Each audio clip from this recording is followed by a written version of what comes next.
운동을 처음 시작하는 사람 중에서 크게 한 4가지를 볼 수 있겠죠. 첫 번째는 통증이 있냐, 본인이 가지고 있는 뭐 관절에 통증이 있는 사람이 있고 없는 사람이 있고, 운동을 했던 사람이 있고 초보자가 있을 거잖아.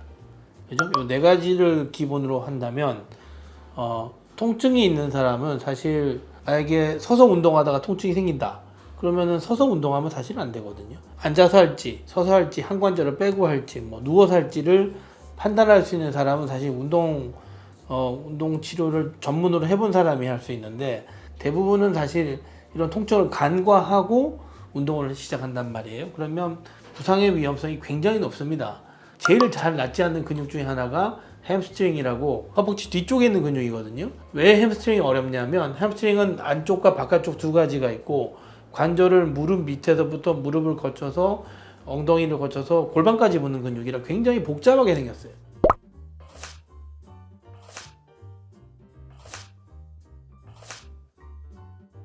그래서 한번 다치면 그 안에 어떤 부분이 어떤 자세에서 무슨 문제를 일으키는지를 알기가 굉장히 어렵습니다. 근육의 기시부와 부착점이 굉장히 복잡하기 때문에 그런 한번 부상이 있었던 사람들은 항상 운동보다는 재활이 더 맞을 거라고 생각하고요. 두 번째, 통증이 없는 사람은 사실 자기가 운동 부하를 스스로 결정해도 돼요. 근데 이제 관절 운동 범위가 안 나오는 사람들이 크게 문제가 되거든요. 그래서 관절 운동 범위가 안 나오는 나이가 많이 드신 분들, 아니면 예전에 부상을 한번 당했던 분들은 꼭 정형외과 의사하고 상의해서 운동 범위를 결정하는 게 좋을 것 같아요. 그리고 운동을 옛날에 했던 사람은 사실 운동을 크게 시작한 데서 문제가 안 됩니다. 왜냐하면 뭐 운동도 잘 하시고 능력도 좋고 내 무게도 알고, 뭐 내가 데드리프트를 했는데 얼만큼 할 수 있다, 뭐 내가 벤치프레스를 하는데 얼만큼 할 수 있다, 뭐 얼추는 알거든요. 물론 안 하다가 하시면은 그 무게는 낮게 세팅을 해야 되겠지만 하는 방법은 다 알고 계시는데, 이제 마지막으로 운동을 처음 해보시는 분들, 이분들이 제일 문제예요. 통증이 있는 분하고 운동을 처음 하시는 분들. 예, 뭐가 문제냐면, 우리가 운동하기 전에 워밍업도 하고 쿨다운도 해야 되는데 그걸 싹 다 무시하는 그런 경향이 좀 있습니다.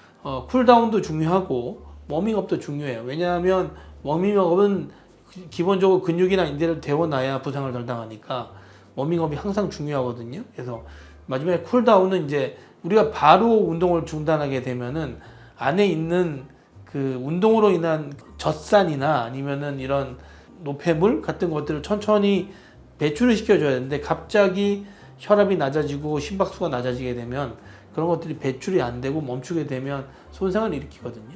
그래서 항상 쿨업과 쿨다운은 필요하고, 그다음에 내가 들 수 있는 무게가 얼마나 되는지를 보는 여러 가지 방법이 있거든요. 그거를 트레이너하고 잘 상의해서 진행하는 게 좋겠고, 1, 2, 3, 4 4가지 부류의 사람들도 제일 신경 써야 될 게 뭐냐면, 내가 아프면 운동을 그만해야 된다고 생각하셔야 됩니다.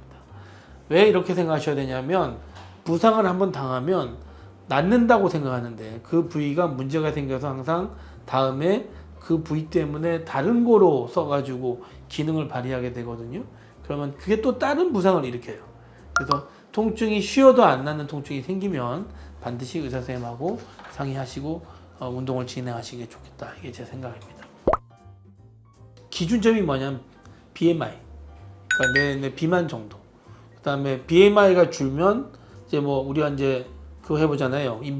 인바디가 항상 오류는 있긴 하지만, 그래서 인바디에서 보이는 그 기준 중에 제일 중요한 거는 근력량하고 BMI라고 생각하시면 되고, 그거에 맞춰서 하면 되고, BMI가 줄고 지방의 프로포션이 줄게 되면 그거는 뭐 좋은 운동 결과라고 보면 돼요. 너무 몸무게에 신경 쓰지 마세요. 목표가 단기 목표가 있고 장기 목표가 있고, 그 다음에 셀프 스크리닝이 필요하지. 장기 목표는 내가 어디까지 하겠다, 뭐 내가 뭘 이루겠다, 이게 장기 목표고, 단기 목표는 이번 주에 해야 될 일, 이번 주에 내가 뭐뭐뭐뭘 해야 되겠다면 그걸 달성하다 보면 그것도 재미가 붙거든. 그래서 그걸 하면 됩니다.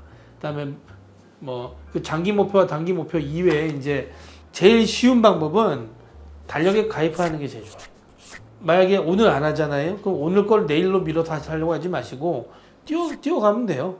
만약에 오늘 했고 내일은 못했다, 그럼 넘어가다 보면 내가 습관이 잘 들게 되면 뭐 한 달에 거의 못하는 날이 한 4, 5일 밖에 안 되게 되니까 그렇게 자기가 체크를 하고 셀프 스크리닝을 하고 아마 장기 목표, 단기 목표를 설정해서 하면 뭐 한 3개월만 하면 제가 볼 때는 꽤 많이 습관화 될 것 같고 그렇게 되면 살이 빠지고 이게 재미가 붙거든요. 그 다음에 운동을 하다 보면 제가 저번에 얘기했지만 도파민이라는 물질이 나오기 때문에 생각보다 기분이 좋아요. 네, 잘들 해보시기 바랍니다.